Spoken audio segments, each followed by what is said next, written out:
This is RJ-Carbone, and you're listening to BD4. Anthony for three. Bang! That one goes this down. One by Mattingly. Oh, hang on to the RJ Barrett does it again from downtown. He is just tearing the Orioles apart. It's good. It's good. Randall gets the bounce, and he ties the game. Houston ducks under. Got it. With 8 left. Up the grand slam the other way for Aaron Judge. Penetrates, creates, and showing some dexterity as well with the left hand. Yankees win. The Yankees win.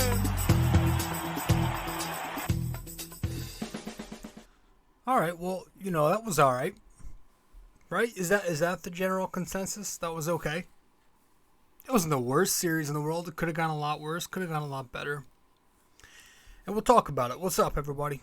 I'm your host, RJ-Carbone, and you are listening to, or maybe watching, episode 356 of the podcast. Welcome to BD4. I'm your host, RJ-Carbone. BD4, where there's no better way to get your Yankees and Knicks analysis. We also do MMA now too. Yankees every series, Knicks every game, MMA on the weekends. If you're new here, welcome. First and foremost, thank you for stopping by. Be sure to subscribe to the podcast on the many platforms where this podcast is located. You can download this podcast on your usual listening platforms. Maybe you want to listen to it on Apple Podcasts. And if you do that, make sure to give us a 5-star rating and review, because we are currently a 5-star podcast and would like to keep it that way. We're also on Spotify, SoundCloud, Google Podcasts, and many other listening platforms. If you want to watch the podcast, we are now available in video format on 2 platforms, both Spotify and YouTube. So be sure to subscribe to us and download the podcast on there as well. And if you want to follow me on social media, I'm on social media, both Facebook and Instagram. Facebook, just search r.j.carbone. That's RJ Carbone. And on Instagram, I'm at the handle at RobJCarbone. I also write a blog. I write for ultimatesportsnetworks.com. If you go there and you put into the search bar either my name or the Bomber Bacher blog, you will find my blog. Be sure to subscribe to that blog using my promo code 6A2841ERJC. This way you get a discount, 10% off everything per monthly discount. You get full access to every single article, and you get a discount off any merch that you purchase from the Bomber Bacher blog. Welcome to the show. The Yankees picked up a victory to conclude this series. Tonight, we're going to get into it all. We're going to discuss this entire series. Got some things I want to touch on. It is very late at night, thankfully. I mean, not thankfully, unfortunately, because of the rain delay. And it sucks because I went to the opening series against the Red Sox. And the finale of that series, I was at the stadium. So I got home late. So when I went to record my podcast, when I finally got home, it was super late and I was exhausted. So I was finally excited tonight, being that I was expecting it to be a 7 p.m. to 10 p.m. game, to get the podcast in early. But we have a rain delay, which pushes back the start of this game about an hour and a half. Starts at 8:35. And now we're recording here as I speak at 2:30 in the morning, when I have some work tomorrow morning to do. So we'll see how long we go, but I do want to get to everything. So welcome to the show. Thank you for stopping by. I do appreciate it. You all know where to go to find me on social media to subscribe to the show. We just said that. So with that, Jesus, I can't even talk tonight. Without further ado, with that said, we're going to head to our first break. And when we get back from break, we will start right up with the show. Stay with us. We will be right back.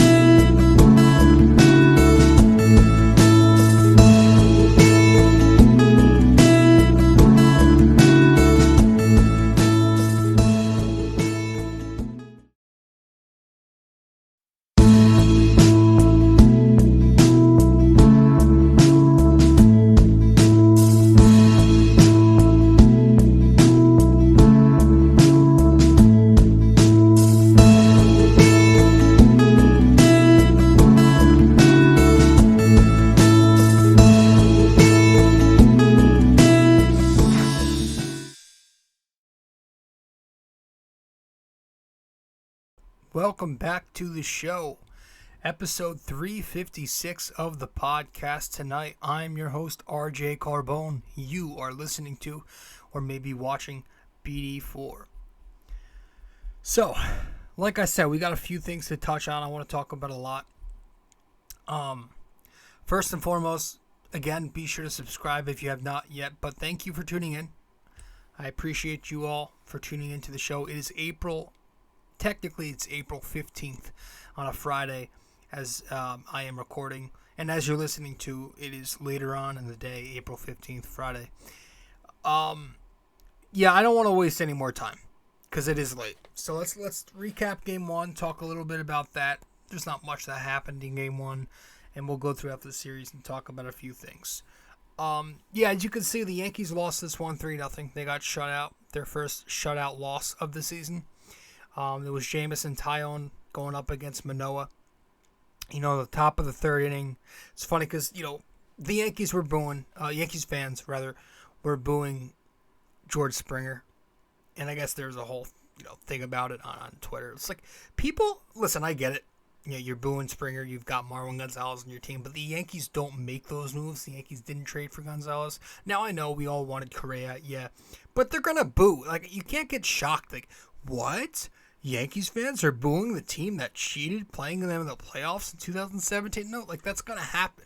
You can't be shocked. You can't be appalled by that. Yeah. Obviously, they're going to get booed. That's how sports works. So, I didn't really have a take on that. I just thought, yeah, it's not shocking. I don't know why people are getting mad that the team that cheated is booing, and I don't know why, they're expecting Yankees fans to do anything but that. That's New York. New York's going to be those aggressive fans. That's what happens. Anyway, Springer hits the home run to shut the crowd up in the third inning. It's 2-0 Toronto. Top of the seventh, Springer makes more noise with the RBI double. It becomes 3-0 Toronto. Manoah in the bullpen pretty much shut the Yankees down. The Yankee bats just produce absolutely nothing. It's a dreadful game to watch. It's a boring game. Nothing happened. So I guess on the plus of that is Taillon, despite getting the loss, did look pretty solid in his 2022 debut. Just made that one mistake to Springer in the top of the third inning. Other than that, 5 innings pitched, 5 hits, 2 runs, 1 home run, 6 strikeouts. He looked good. Hopefully he can pitch like that and, give us more outings like he did towards the second half of the summer last year. My goal for Jameson Taillon is to just go out there and give you 5 to 6 innings like he just did. And my goal for him is to pitch to a sub-4. If Jameson Taillon can pitch to a sub-4, I think that's very much a win. I look at last season's year as a tale of two halves for him. But if he can pitch, he doesn't have to be a number 2, but pitch like a number 3, which is, statistically speaking, that's where he's slated. I think that'd be great. Pitch to a sub-4. Give them length. That's my thing. Just give them at least 5 to 6 innings on average. Stay healthy, obviously. And I think we're cool. So that was the first game of the set. Again, not much to talk about other than, it was a bad loss, and at least Jameson Taillon looked pretty good. So we'll get to Game 2 because that was a little more action-packed, and the Yankees did end up winning the second game of the set. Game 2 was a 4-0 victory for the Bronx Bombers. You had Nestor Cortes going up against Kikuchi, debuting for the Blue Jays this year. Aaron Hicks in the second inning from the right side of the plate goes the other way and hits a home run. It's 2-0 Yankees. DJ LeMahieu, a little bit later on, scores off that wild pickoff attempt. Makes it 3-0 Yanks. Cortes ends up going 4 1/3. In the 8th inning, Stanton scores off a sac fly. Chapman closes it in the 9th inning. I think the pitching formula, it was Cortes, Holmes, Lasagna, and then Chapman. Nestor was the story of this one. Another game where not much happened, but Nestor was the positive. It's not his fault that the Yankees are limiting their pitchers. We're going to get into that in a little bit. But Nestor had a good performance in the 4 and the third innings that he threw, allowing only 3 hits, 5 strikeouts, and he did not walk a single batter, which I thought was big. Just the fact that he was going after a very lethal Jays lineup, lefty on righty, throwing 91 in the zone a lot. Pretty ballsy. And he goes out there and he just continues to show us how much confidence this guy really has in what he does. We all know he likes to mix it up, get interesting with his deliveries, and, he's Nestor. And we're getting to a point where it's like, wow, he's been doing really good for us for a little bit now. So it's at a point where it's like, it might not be any longer, it might not be, is he good? But the question might start to turn to how good is he? Because it's been, listen, he came upon the scene a few years back. He started well, then he kind of faltered, and then we traded him to Seattle for the COVID season. Then we got him back, and he really, really turned it on for us towards the end of the year when he started getting starts for the Yankees. And I think he had 18 starts, and overall he pitched to a sub-3. He was their best pitcher down the stretch, and so far this season, well, his first start was a good one. So I like what I saw from Nestor. I like what I'm seeing from him overall as a Yankee, and I think that if he continues to do this, you got yourself a very solid number 5 in the future. And because let's remember, Nestor Cortes is only 27 years old. I keep thinking he's like some 33-year-old journeyman who's been around and is at his end days. No, he's 27 years old, so we still have control over him for a while on that contract, and it's good to see him pitching as well as he's been pitching. Let's get to Game 3. I'm going to head to our second break first, though, and then we'll get to the final games of the series. Before we get to them, we're going to head to our quick break. We'll be right back. Stay with us. Hey, guys. So, I've noticed that only a small portion of you who watch BD4 on YouTube are actually subscribed. So, if you do enjoy this podcast, and maybe you want to be notified when new episodes release, I'd consider subscribing and also hitting that notification bell. This way, we can help the channel grow, and you won't miss a single episode of BD4. Alright, let's get back to it.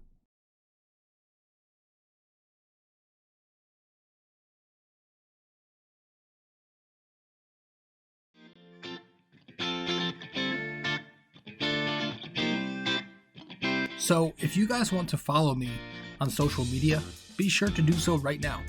I'm on Facebook at rjcarbone, and I'm also on Instagram at rjcarbone. Once again, if you want to find me on Facebook, that is rjcarbone. Instagram at robjcarbone.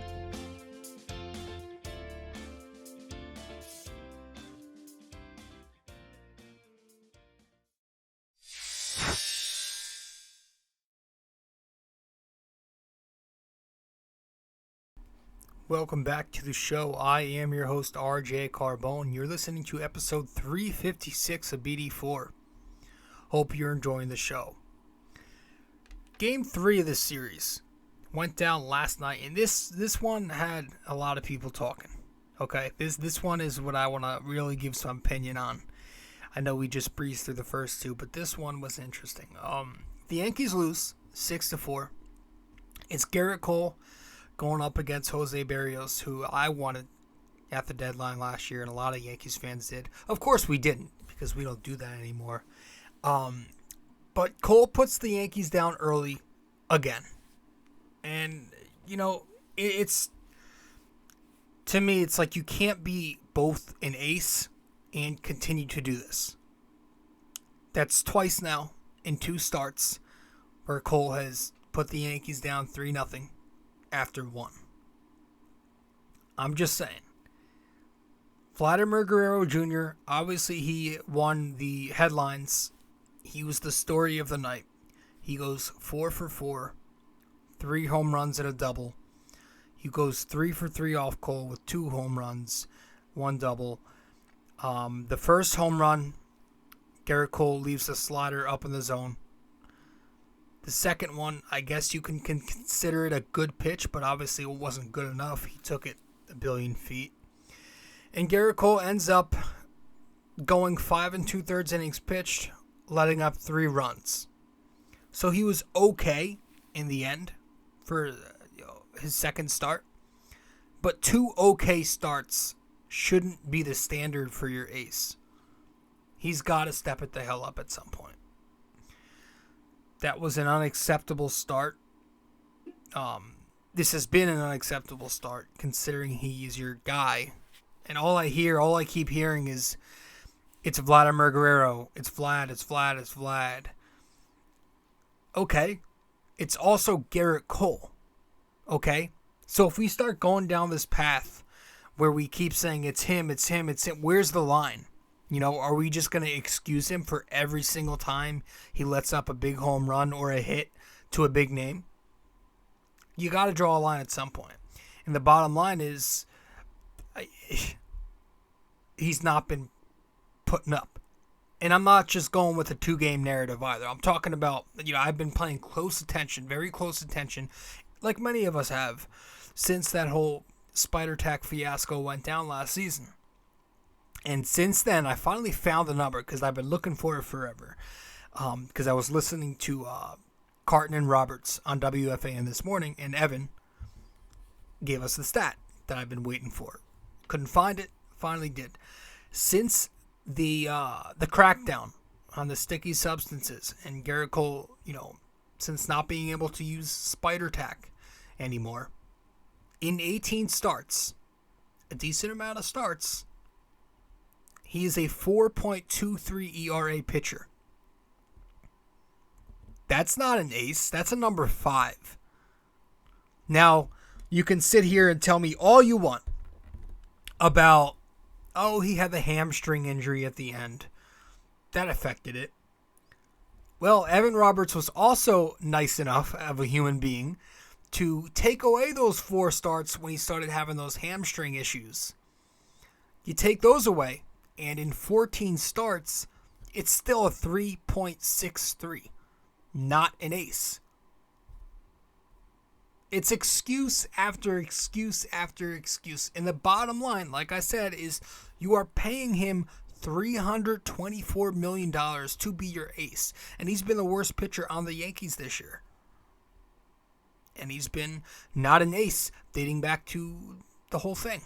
Fiasco of the spider tack. So I don't want to hear anything about that. I don't want to hear any excuses. He's not getting the job done, and that's a problem. That's a big problem. It concerns me. And I'm not liking his vibes lately. His whole shtick for a bit has been a little wild. So he has the disaster interview with the spider tack. I gave him the benefit of the doubt there. I blame that more on the Yankee PR team. But then he starts pitching poorly, and he gets lit up in the wild card game, and that left a bad taste in my mouth. Tried to have a fresh slate, okay? I tried to wipe all that off. Opening day, he comes out there, and he craps the bed against the Red Sox, and he blames Billy Crystal. Unforeseen challenges. 4 minutes past the delay, 4 minutes delayed past the normal start time. Boo-hoo. Then he's complaining about the 2-strike, Star Wars siren at Yankee Stadium next. And then last night, he tips his cap to Vlad Jr. in the midst of getting slapped around by him. And let's get to that, please, while we're at it, okay? I know I'm going to come across as a bitter Yankees fan here, and it's a shame that I am, because I promise you I'm not trying to say this from a biased perspective. Because, listen, I appreciate the shit out of a good young baseball player when I see one. I like Vlad. I respect Vlad. I am really excited to see him play, and I want to see how his career pans out. I have made comparisons to him before. I think he hits like a Miguel Cabrera. I see him being a Triple Crown guy in the future. But Jesus Christ, is the hype off the absolute charts or what? It's some irrational hype at the moment. I'm not even talking about overrating him as a player. I don't think we're doing that. I think he's going, like I said, I think this guy's got Miggy potential. But the over-the-top ass-kissing by the Yankees themselves, that's where I kind of started to draw the line. Because last night, it wasn't just the tip of the cap, literally, by Gerrit Cole in the middle of the game, but it was post-game. Aaron Boone, Gerrit Cole, Judge. I wish I could have watched it on TV as a fan. He is an otherworldly hitter. You would tip your cap too. It's like, what happened to the competitive edge? Didn't we just spend an entire offseason talking and making moves to, based off of adding more fire to this Yankees roster?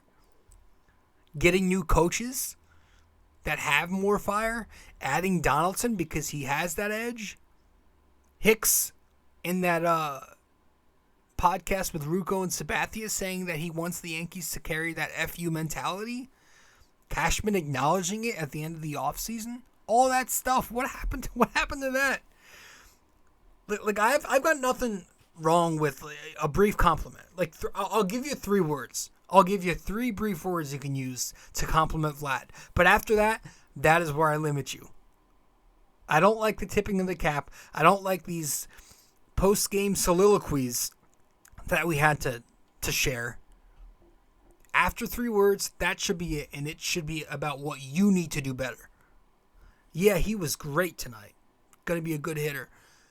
But we need to do this more, that more, blah, blah, blah. That's what I should have been hearing. Like maybe I could accept it if it was some young prospect on a National League team or even some American League team we don't see often. But this is your American League East foes. This is the Toronto Blue Jays. Something about this that bothered me, man. Like, I don't see Sabathia. Do you ever see Sabathia? Would you ever imagine him doing that? He's not he's not tipping his cap mid-game. There's no way he's doing that to somebody who lights him up. Or Jeter singing soliloquies in the post-game presser. It's like Talking Yanks made a very good I was listening to their show just a couple of minutes ago before I came for a little bit. They made a very good point. It's like when you get postered in basketball, it's like going over to the guy who posted you and be like, hey, great job, man. It's just like, and I was going to come on here saying I like the way this team is showing a little more fire, but that happens and it's like, oh, maybe they're still pretty soft at their core. So I understand the hype, but I'm just tired of hearing about the Blue Jays, and it's just, I can deal with it if it's everybody else doing it. But like when you're losing to them, you're in the middle of a game losing to them, and you're still going to sing about them, about how good they are. You're going to tip your cap middle of the game. You're going to talk about it after the game. You have to deal with them talking about it constantly. I'm just over it. It's like, all right, let's go. Show these guys who they really are. Go be the Yankees and have that competitive edge to you. That's all I have. I don't want to get too into it, even though I just spent 10 BS minutes talking about it. In the 5th inning, Rizzo and Judge go back-to-back with home runs in this game. DJ LeMahieu gets an RBI double and makes it 3-3. Looking like we have a shot. 7th inning comes, George Springer, an RBI single. 8th inning, Vlad off Clay Holmes, his 3rd home run. I think it was Clay Holmes. Was it Clay Holmes? I don't know. Gets his 3rd home run. 8th inning, Torres, a solo slap. Nice to see. Glaber also committed a big error in this one. And then you get to the bottom of the 8th with Stanton up. Man, I thought it was out. It looked like it was going to be the game-tying home run. Like his pose, the fact that it looked like it was hit so hard, the crowd, K was going wild. Jesus, it had me fooled. And I don't get fooled anymore. I'm very good at keeping my composure and not getting fooled at those long fly balls anymore. I've been very good the last couple of years at that. But shit, I got fooled bad. I jumped, I cursed and like joy, and I got fooled. And apparently Sterling got fooled really bad, and I listened to the thing. Oh, if you have not checked it out, please do.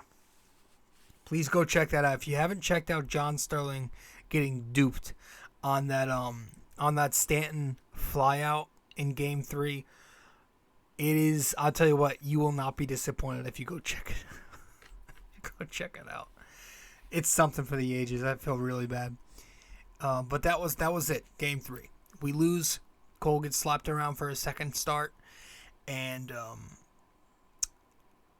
we go a little over the top with the Vlad Jr. praise.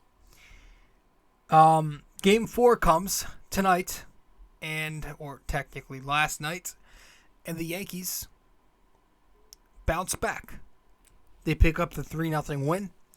Again, the rain delay is what pushed this game back so late, 8:35 p.m. start time.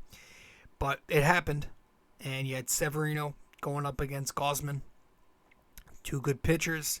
Bottom of the third, Isaiah Kiner-Falefa, a base knock.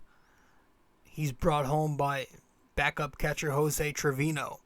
Brings him home on a line drive to left field single. 1-0 Yankees. Bottom of the fifth, very similar. Same thing. Trevino brings in IKF going up the middle. It's 2-0 Yankees. Trevino even steals a bag later on in the inning. Backup catcher, giving the Yankees their second stolen base of the year.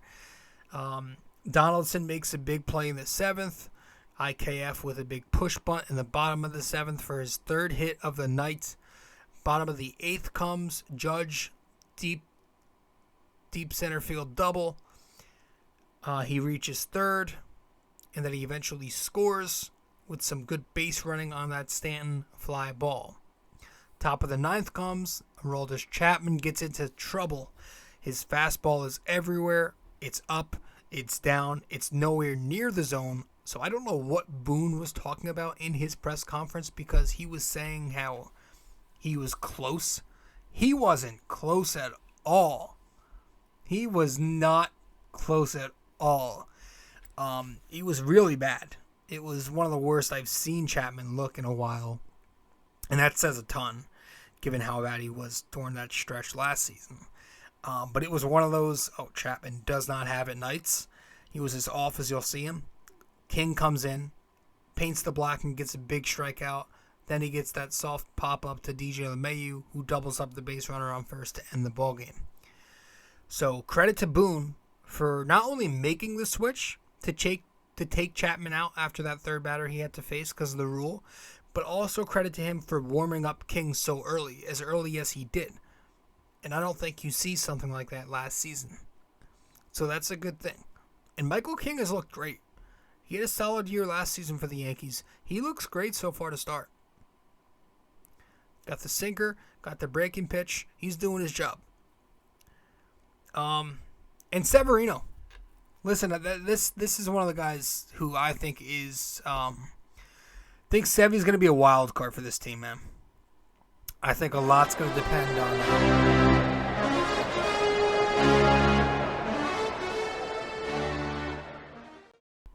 Sorry, I forgot we had that sound effect on. I think a lot's going to depend on what Severino does in this rotation. He goes out there and he produces a big night. Again, he's limited right now. I can't wait till they let him go a little longer. But he gives you a strong performance. 5 innings pitched, 2 hits, no runs, 2 walks, 6 strikeouts. And he did have that hit batter on Gurriel Jr. in the first where the benches were kind of chirping at each other. Nothing really happened out of it. Severino was even chirping back, which I loved. But the stuff looked great. He was throwing 97 plus. He touched 99. He throws 33 four-seamers, 25 changeups, and get this, 19 cutters to 6 sliders. So he's starting to use that slider and forming it into a cutter more. You're seeing him go to the cutter a lot more. Thinking this is a Matt Blake effect. but it's working great so far. Tonight, he had 7 swings on the cutter, and 5 of them were swing and misses. That's per John Boy. The changeup, he's showing a lot more confidence in that pitch, right? That was a pitch he didn't throw unless he absolutely needed to in the past. Looked pretty filthy tonight. He had 3 strikeouts on Vlad Jr., who went 0 for 4 with the sombrero. 3 of them against Sevy, so nice to see that. And some impressive maneuvering, escaping that jam with the bases loaded and Bichette at the plate. I love seeing him just having that. Again, he was chirping at their bench. He was having that swagger out there, screaming again. I love seeing him scream and pump his fists, not just as he walks off the mound, but during the middle of an inning after a strikeout, getting into it. That was missed severely, I feel like. We need that energy. So, great for Sevy. Love the way he's produced. He now has 2 solid starts under his belt. I didn't think it was that bad opening or the second game. So Sevy looks good. He in relief, it was I think it was Lucas Lidke came in for the 6th inning. He did damage, throwing that 12-6 breaking ball, picked up 3 strikeouts. Miguel Castro, despite the hit by pitch, had a pretty clean inning after that. He looks good so far. Clay Holmes was Vlad Jr. was a victim of his 4th strikeout, came against Clay Holmes. Chad Green came in after Clay Holmes, got the big double play. He induced that ground ball. Offensively, Gausman's pretty good. 5 2/3, struck us out 9 times when he was in there. 2 runs scored on him. That splitter is legit. That splitter looks like my splitter. Almost as good as my splitter. I threw a pretty good one. Ask my cousin Matt Carbone. That was it. It was a good series. Overall, again, it could have been better, could have been worse, whatever. But overall, I say offensively, it was still very underwhelming. At least, it concerns me a bit because last season we had a down year. Right? It's not like I can say, well, they'll turn it around because they always do. No, because last year they were very mediocre offensively. Donaldson hasn't found it yet. I don't love him leading off. I got to tell you, I'm starting to get a little annoyed with that. I don't even think he likes leading off, to be honest. I would say just get DJ LeMahieu in there if he keeps hitting. And we're going to talk about DJ right now, actually. First, let's head to our 3rd break. When we get back, I want to talk about LeMahieu.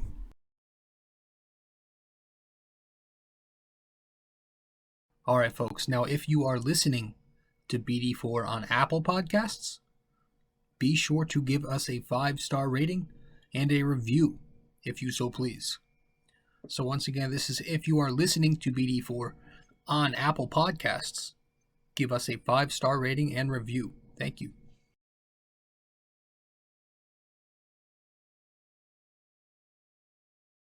Hey guys, I hope you're enjoying this episode. But first, I also want to let you know I have another blog. The blog I'm writing for is on ultimatesportsnetworks.com, titled The Bomber Bacher Blog. If you want to go subscribe to this blog, you should do so using my promo code 6A2841ERJC. Using that, you'd get a discount, $7.99 a month, to get the best Knicks and Yankees opinionated content around. Once again, guys, the Bomber Bacher Blog on ultimatesportsnetworks.com using promo code 6A2841ERJC, $7.99 a month.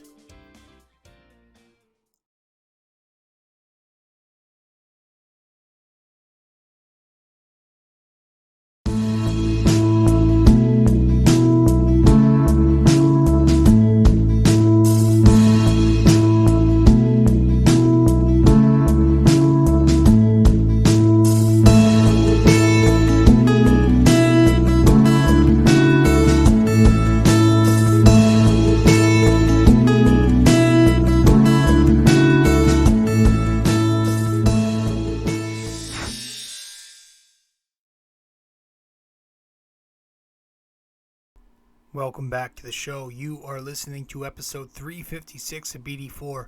I am your host, rjcarbone. So DJ LeMahieu.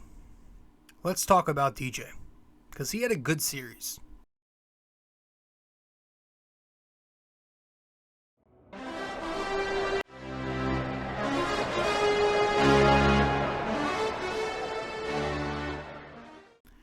Alright, if you're watching the podcast, I totally botched that.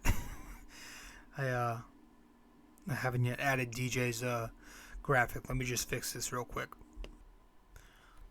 Alright, there we go. Let me just... You can't see me now if you're watching. Hold on. Let me just fix this here. There we go. 1, 2, 3, 4. Alright. DJ LeMahieu. Hold on. Whoops. Gotta get the episode up there. Alright, now we're set. Sorry about that. I forgot to put the graphic up on the screen before I started recording, so I had to do all that just now. LeMahieu's been good, man. Yeah, I think I would get him in that leadoff spot if he keeps hitting like this.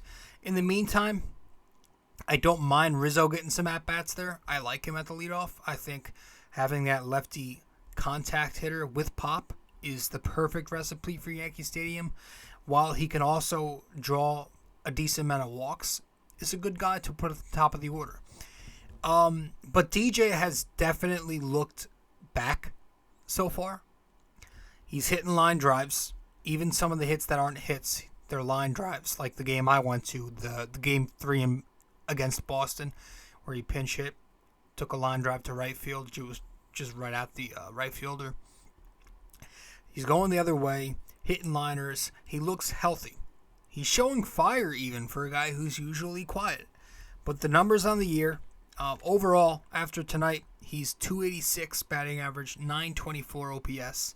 But as you can see on the screen, this series, DJ LeMahieu went 333 batting average with an 842 OPS. He batted 5 for 15 with a pair of doubles, 3 singles. Didn't have any RBIs or walks, but he did reach base by getting hit by a pitch to give him a 375 OBP. He also had a 467 slugging. So I think he looks good. You know, I'm not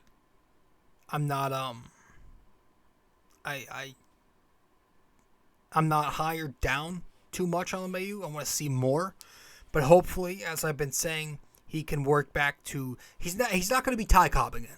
He's never going to go out there and be Ty Cobb again. I think his days of... Not his days, but I think him batting 360 again is unrealistic. But if he can go out there, bat you 290, 300, the OPS, 850, give or take, I think that's great. I think that would be totally acceptable. And as well as that defense rotating around the infield doing his job. So I love the way DJ has been performing. I think he's been great. Now, some bad things. The 8-9 spot is a black hole.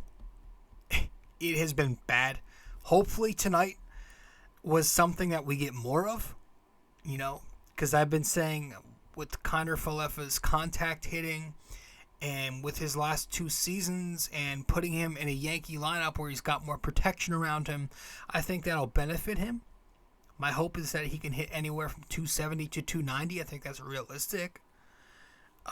But he's obviously off to a bad start tonight. Hopefully can jumpstart him. He had 3 hits, so he got more hits tonight than he had in his previous 5 games. Did make an error at the top of the game, which he still doesn't look very sharp at shortstop. Jose Trevino. Listen, he's probably going to get some more at-bats this weekend because both catchers are going to be good defensively. I think it's going to come down to whoever's hitting is going to get more playing time. And if Trevino keeps hitting like he's been hitting, he had a nice game against Boston, the one I went to in Game 3, and he had a big night tonight, then he's going to see some more playing time, especially with Hicks struggling. So it's nice to see them. The 8-9 is the only consistent part of the order in terms of that's where you're getting these 2 players. So I wish we were a little more consistent with the batting order. We knew where guys were going to bat. because I feel like that's a big reason that we're so inconsistent offensively, is because guys don't always know their role anymore. It's so interchangeable. And I understand it's because, especially this year, we're rotating every night. There's always going to be one regular sitting, so that affects everybody else. Tonight it was Hicks. But it does feel like it plays a role in the ups and downs of their offense. Other than that, what else do we have here? Torres looks a lot better this year. Hopefully that continues. Joey Gallo still sucks. Now he's getting on base, but he's not hitting for average. He's not having he doesn't have the power yet, and the strikeouts are still there. So, Cole was going crazy on the broadcast with the analytics and saying it was bad luck, and his expected average is over 300, and it's like, did you forget that striking out is also that's also him? Striking out is not luck. Missing the ball is him and his swing that has a loophole in it. That's him. That's not hitting the ball hard. That's striking out is on him. And he does that a lot. And it's like, okay, well, his entire career he's been this guy. You're not saying that his entire career has been bad luck, are you? The whole luck thing is just I feel like so many times we use it as an excuse. Now, there are times where it's understandable, but there are times where it's like, all right, well, you're not looking at some other factors here. That's my problem sometimes with analytics. It's like a lot of the time it'll be used as an indicator, but it's like, all right, well, let that be used as an indicator, but don't bash me for getting on a player in the meantime while he's not hitting those numbers yet, right? If it says he's bound to hit eventually, great. If that happens, then we're good. But in the meantime, while he's not hitting, I'm gonna get on the guy. It was a thing with Gary Sanchez too. The analytics always said that he was gonna run into something, and he never did. So great metrics. I don't know. Stanton's been quiet lately. Not worried there. I think he'll get it going. He's just been streaky. That's who he is. Judge got his first home run out of the way. He had a good series. I think who had a great series, he didn't play tonight and again, but Aaron Hicks had a great series.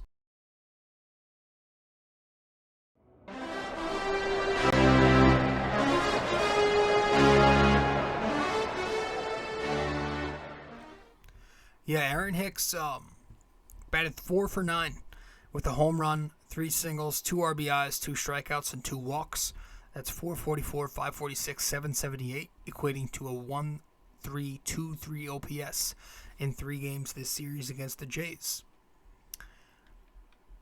I'll take it, man. If he can produce like this, it's been quiet production, right? I'll take it. So far in the year, 353 with a 979 OPS in 6 games. I've always been saying I think he's more of a fourth outfielder. I still think he is.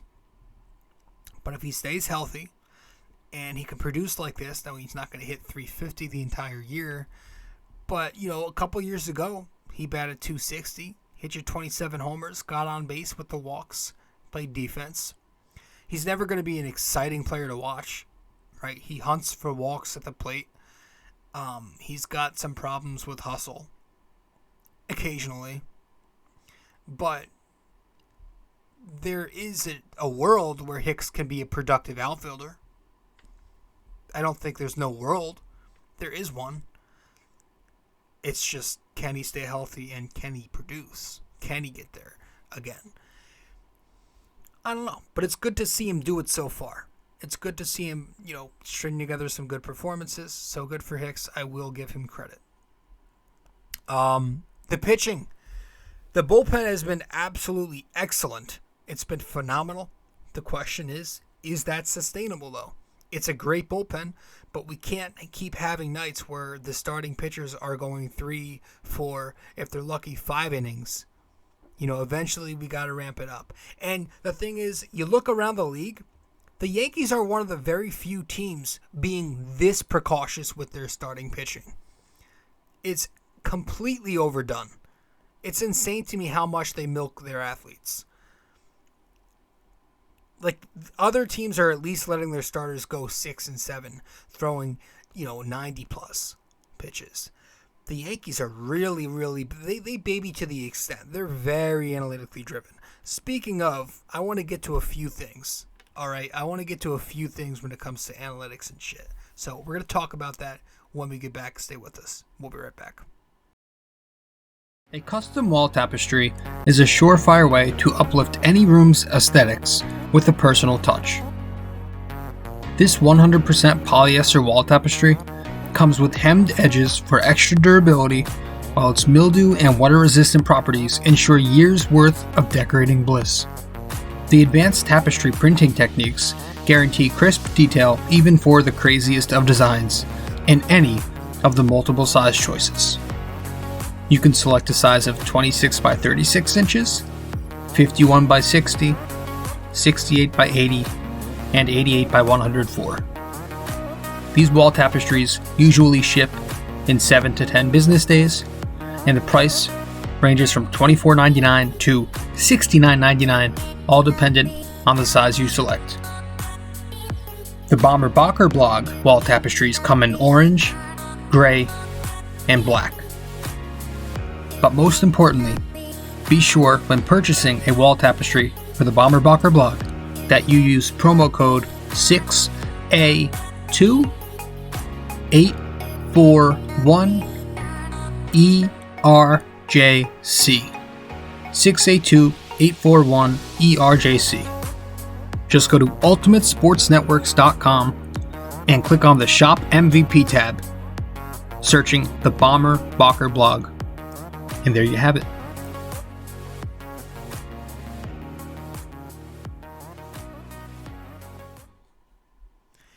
All right, welcome back to the show. I'm your host, rjcarbone. 1 second here. Hicks. Hicks. What am I talking about? Reading the wrong part of the notes. Where the hell were we? Oh, analytics. Yeah, I got something to say. While we're on the topic of analytics and pitching, the PitchCom thing, I understand it. Let me just pull up the camera again real quick. I get it. I think it's pretty cool. Why are we lagging, dude? Whatever. I understand some of it. I think it's okay. But, to me, it's we're trying a bit too hard to be hip. We really are. It takes, it takes another aspect, the human element. It's just one more human element taken out of the game. It's like we're trying way too hard. We're already seeing problems. I don't know about the rest of the league, but already, with the volume of the Yankee Stadium, and it's not even October yet. It's April. Guys are having a hard time hearing the thing in their hats. But it's like one of the old-time classic parts of baseball is reading the signals. As a kid, all you do is practice in the backyard, pretending to read the signs. You bend over, you get into that pitching stretch, right? And then from the set, squinting your eyes, pretending to read the catcher signal, creating these fake scenarios. That's all. I remember doing that all the time. It's another human element just like that, gone. And I say gone because there's no doubt in my mind that eventually, soon enough, all 30 teams will be using PitchCom. Part of the game is, trying not to get the second baseman or the guy on second base to steal the sign. That's part of the game. You're taking that away. I don't know, man. And another thing I wanted to get to, Kershaw. The other day he gets pulled. Kershaw gets pulled the other day during a perfect game with 6 outs remaining. He pitches 7 innings, and he only has 80 pitches, and he's pitching a perfect game. And Dave Roberts comes out the dugout, and he yanks him. Now, in Kershaw's post-game presser, paraphrasing, but he's like, oh, I'm fine with it. Yeah, this, that, short spring training. I get it. But if you're a pitcher, and unless you're hurting at the very moment, you got to pitch that game.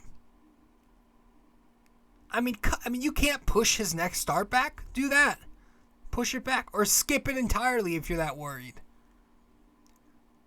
Let him go until he gives up a base runner. Or just let him start the eighth and go batter by batter. Pitch by pitch even. Shit. This isn't just some pitcher. It's a veteran. And it's not just some veteran. It's a Hall of Fame talent. It's a Hall of Famer. This guy's going to be in Cooperstown. It's just a matter of when he decides to hang it up. He has earned that right to finish the perfect game. He has earned it. There have only been, 23 perfect games in the game's history? I just think it's a bit ridiculous that we are at a point where we are doing this, that we're ending perfect game bids with 6 outs remaining. I once joked about that becoming a thing, and here we are. We are letting Ivy League mutants who've never ever even thrown a baseball in their entire lives make decisions for us. This whole thing has gotten so out of hand and will only continue to, so long as we keep glorifying it. Third time through the order, matchups, swing plane, spray charts, spreadsheets, hit probability, etc. You make exceptions with those things when it's your ace on the mound, when it's a future Hall of Famer. You make exceptions. When it's at number 3, number 4, number 5, okay, you can give me that bullcrap. But eventually you can't just keep relying on analytics. Like we see it every postseason. This is the beginning of the season.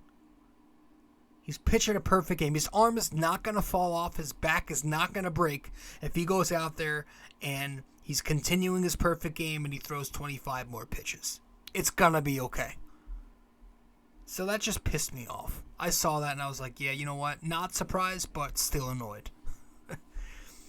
Anyway, let's wrap it up. The Yankees, overall, not the worst start in the world. Could be better, but not the worst start. We always do start slow. I will say, though, next up, we better step on the pedal and really start dominating. Because it's a 6-game road trip going up against the Orioles this weekend and then the Tigers next week. At the very worst, this Yankees team needs to win 4 of those. You know what? No. Preferably win 5. Try to win 6. I'm going to say aim for 5 or 6. You know, screw that. It's time to stop settling. Enough settling. I'm done settling. It's time to dominate because settling gets you nowhere and it has gotten this team nowhere. So it's time to dominate these bad teams, these bottom of the barrel teams like the O's and the Tigers. Go out there, dominate them, win at least 5. Why not? Why not? You're the Yankees. If there's one positive this year about the Yankees, even, the fact that they're off to a mediocre start, is that I like the resiliency. We're coming back in a ton of these games, even the ones we lose. Now, tonight we didn't see a comeback, but a lot of these games, we're down early and we come back to tie it. We didn't see that much last year. On the flip, that also means the Yankees are falling behind so early, and the pitching needs to go deeper into games. The bats need to be more consistent. But I guess you could use that as a positive. Now that's it. That's all I have. We're going to finish this up with the NYY-NYK-MMA question of the day, and then that'll be it. We'll wrap it up. Let's get to it right now.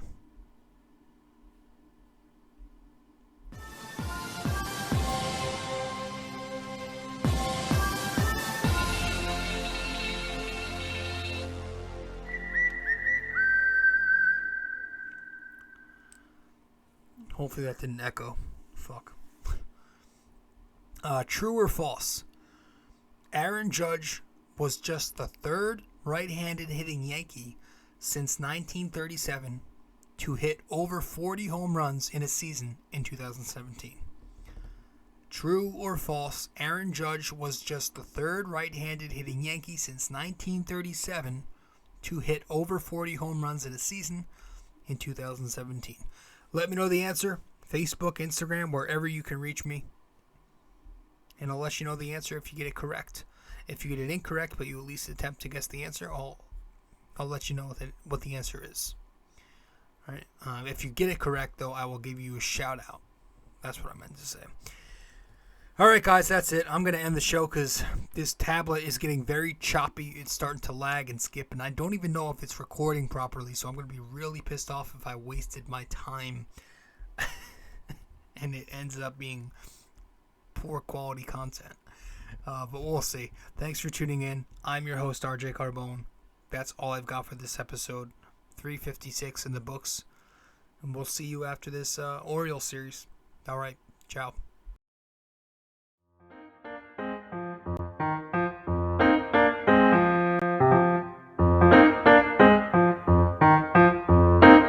This podcast is brought to you by Anchor. It's the best way to make a podcast. Download the Anchor app or go to anchor.fm.